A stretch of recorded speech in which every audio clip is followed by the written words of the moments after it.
यह कहानी राजस्थान के कोटा शहर की एक भूतिया हवेली के बारे में है। यह हवेली राजा महाराजा के समय में बनाई हुई थी, लेकिन पिछले 18 सालों से इस हवेली में आज तक कोई भी रहने के लिए नहीं आया है। इच्छा होने पर भी इस हवेली में कोई भी नहीं रह पा रहा था, क्योंकि लोगों का कहना थी कि इस हवेली में भूत प्रेत का साया है। जब अजीत सिंह को इस हवेली के बारे में पता चला तो उसने तय किया कि वो इस रहस्य को जानकर ही रहेगा, क्यों लोग इस हवेली में नहीं रह पा रहे हैं। उसने मजबूत इच्छा शक्ति से हवेली में रहने की पूरी तैयारी कर ली। जब उसने हवेली के अंदर जाने के लिए पैर आगे बढ़ाए तो दरवाजे पे किसी अनजान व्यक्ति ने उसे रोक लिया और नजदीक जाके बोला, कौन हो आप और किधर जा रहे हो?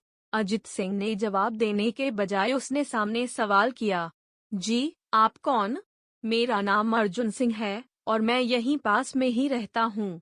अजित सिंह ने कहा, ओह अच्छा, मैंने सुना है कि यह एक भूतिया हवेली है और यहाँ कोई नहीं आ पाता है, इसलिए मैं इस हवेली में एक दिन रुकने का फैसला किया है।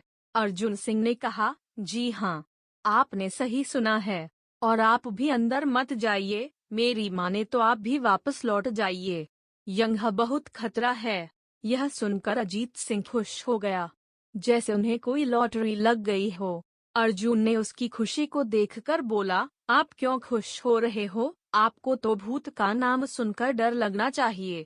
शायद आपको पता नहीं होगा कि मैं भूत प्रेत में काफी दिलचस्पी रखता हूँ। अगर इस हवेली में भूत है तो मैं अंदर जरूर जाऊंगा और सारी सच्चाई का पता भी लगाऊंगा। इतना कहकर अजीत सिंह उस हवेली में चले गए। अंदर जाके अजित ने अपनी बैग को साइड में रखा और हवेली के चारों ओर देखने लगा। सारे रूम भी चेक कर लिए। बाद में ड्राइंग रूम में आके सोफे पर बैठ गया। उसने वहां बैठकर दारू के 2-4 पेग भी पिए। वहीं अचानक उस रूम में लाइट का एक बल्ब चालू बंद होने लगी, लेकिन अजीत ने उस पर ध्यान नहीं दिया। थोड़ी देर बाद दूसरा बल्ब चालू बंद होने लगा, फिर तो हवेली की सारी लाइट चालू बंद होने लगी। यह सब देखकर अजीत अपनी जगह पे खड़ा हो गया और संपूर्ण सावचेत हो गया। अचानक उसके सामने एक छोटा टेबल हवा में उड़ने लगा। करीबन 6 फुट हवा में ऊपर जाके गोल गोल घूमने लगा और बाद में अजीत की ओर तेजी से आने लगा। अजीत ने तुरंत ही अपनी जगह बदल दी और दूसरी ओर चला गया और वो टेबल वहीं जाके गिरा जहाँ अजीत खड़ा था। अजीत कुछ समझ पाता उतने में सोफे की शीट उसकी ओर आने लगी।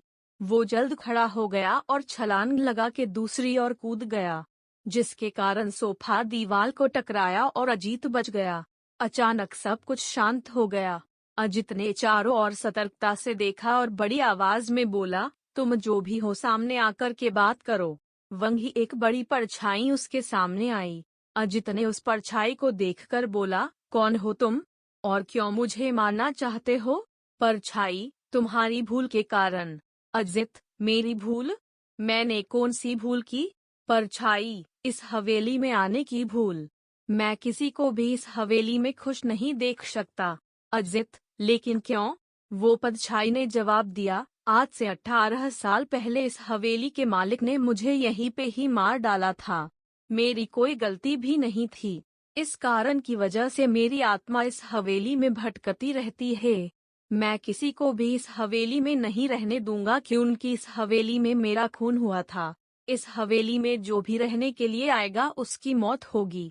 अजीत ने कहा, मैं तुम्हें अपने असली रूप में देखना चाहता हूँ। तुम्हें मारने से पहले मैं तेरी यह इच्छा अवश्य पूरी करूँगा। और उस परछाई ने एक भयानक दरमियाना रूप ले लिया। उसका चेहरा इतना भयानक था कि अजीत भी एक क्षण के लिए डर गया था, लेकिन दूसरी ही क्षण में उसने अपने आप पर काबू पा लिया। बाद में इसने अपनी जेब में से सफेद पाउडर निकाला और उस भूत के पर फेंक दिया। भूत के पर डर पड़ते ही वो जलने लग गया। बड़ी बड़ी ज्वाला उठने लगी। वो बहुत जोर जोर से चिल्लाने लगा और बाद में पूरी तरह से जल गया।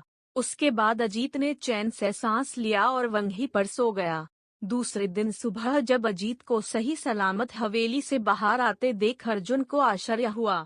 अर्जुन ने अजीत से पूछा, तुम कैसे जिंदा हो? जब अजीत ने अर्जुन को कल रात को घटी घटना को पूरी तरह से बताया और बोला, अब यह हवेली भूतिया हवेली नहीं रही। दोस्तों, आपको यह कहानी राजस्थान के कोटा की भूतिया हवेली कैसी लगी, प्लीज हमें कमेंट करके जरूर बताएं। हमारी और भी कहानियाँ पढ़ने के लिए